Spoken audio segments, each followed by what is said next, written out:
What's going on, guys? Welcome back to Leafs Chatter. Leafs lose 3-2 against the Philadelphia Flyers in the shootout. Overall, I think it was our better out of the last 3 games. Or I guess 4, because we just finished this one. I thought it wasn't good, but it was better than the game against Florida, Sens, and Tampa, for sure. That's just my opinion on it. I thought there were some, good spurts of energy, but then there was also some collapses, terrible passes, the usual. But it is what it is. We'll get into just the stats here. So looking at it here, we dominated in the face-off dot all night. Power plays were the same, one for 3 for both teams. But we did take some stupid penalties. Carlo's tripping penalty was ridiculous. I didn't like the call on Waugh for the slash, but that one by Carlo was horrible. And then we actually outshot our opponent tonight. Now, better things happen when you shoot the puck, and they did tonight, but if you're not good in your defensive zone, you can't expect anything good to happen.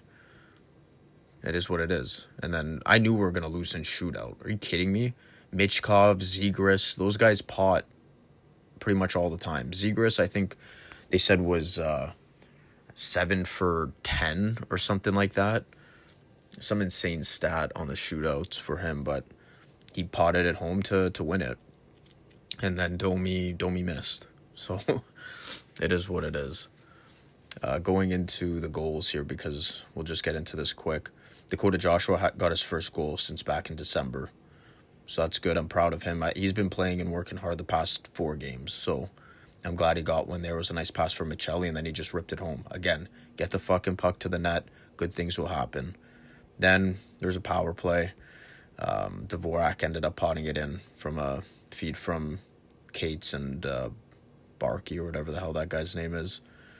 And then I honestly thought we're all over them in the second. I thought we had a pretty decent second period. They also played pretty good too, but I thought we just had a slight edge.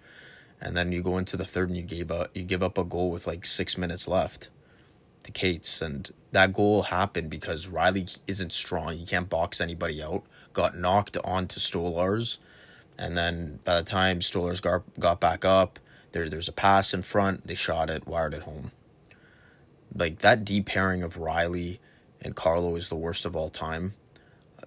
Worst pairing I've ever seen.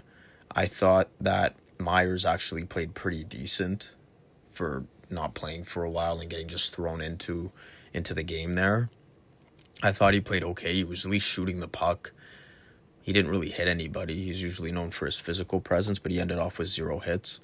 But let's just get in with the stats that actually mean something. Joshua finished off with a goal. He was a +1, 3 hits.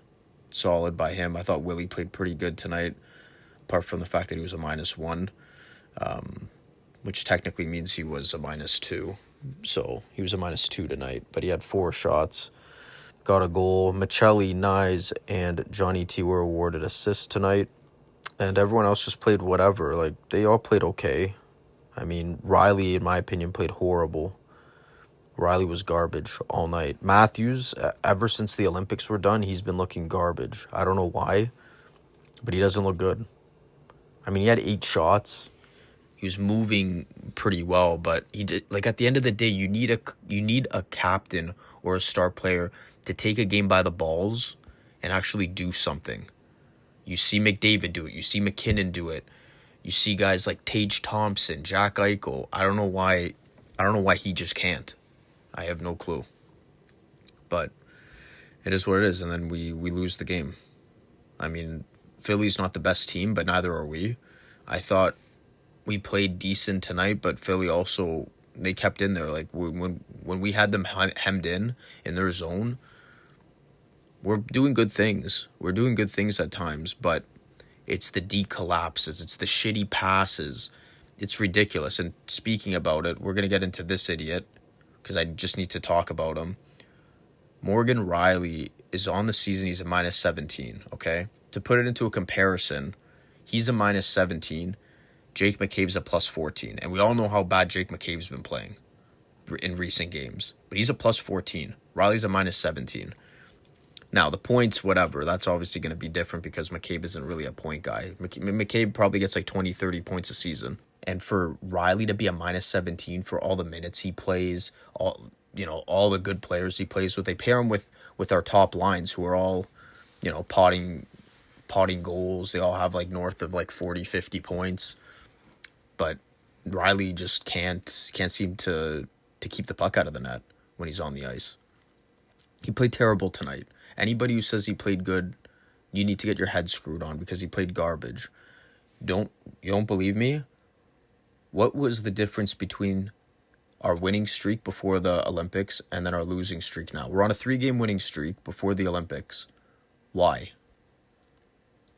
Because Riley wasn't on the fucking team. He was hurt. He didn't play those 3 games before the Olympics. That's why we were winning.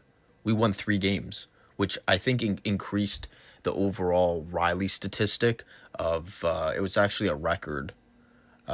Their record is, I think, 25 or 26. I think it was 25 or 26, 8 and 2 or something like that.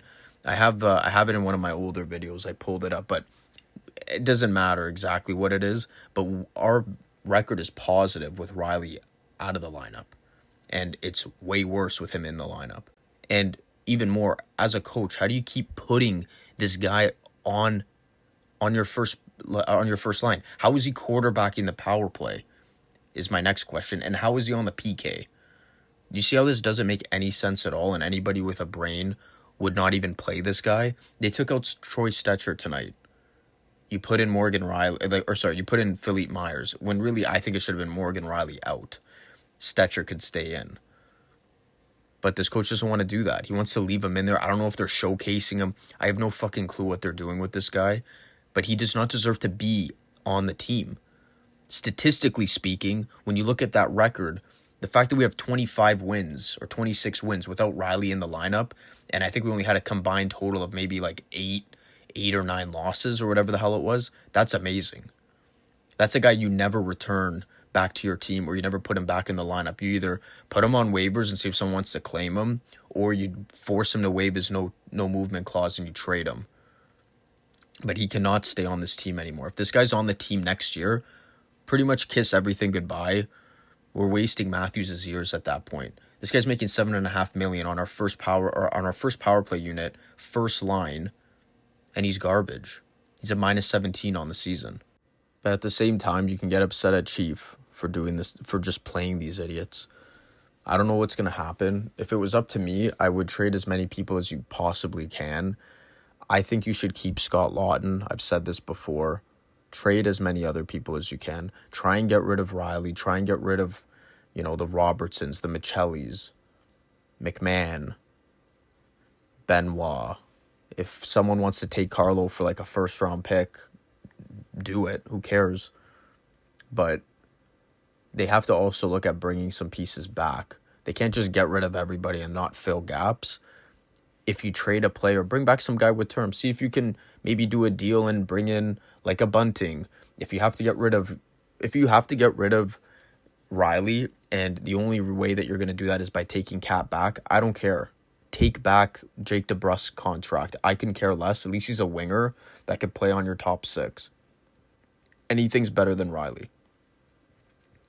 That's what I would do.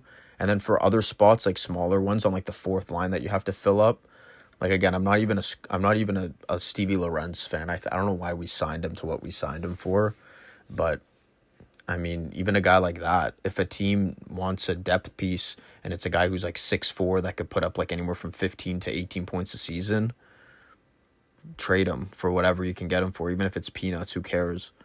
Like, those guys are easily replaceable. Lorenz is replaceable. You can call up Michael Pezzetta, and he'll probably do pretty much the same thing, maybe a little more physical, slightly less points, but he's a 4th-line guy. You can use him. You could put in Quillen on the 4th line. He could play that style of play, and he's offensively gifted. There's other shit that you can do, but I don't know. That's just my opinion on it. But that's it for this one, though, guys. We'll see what the Leafs end up doing this week in terms of trade, and hopefully we get some returns back. But I'll see you in the next one. Like, comment, subscribe, share, and I'll make a video tomorrow after the Devils game. Peace.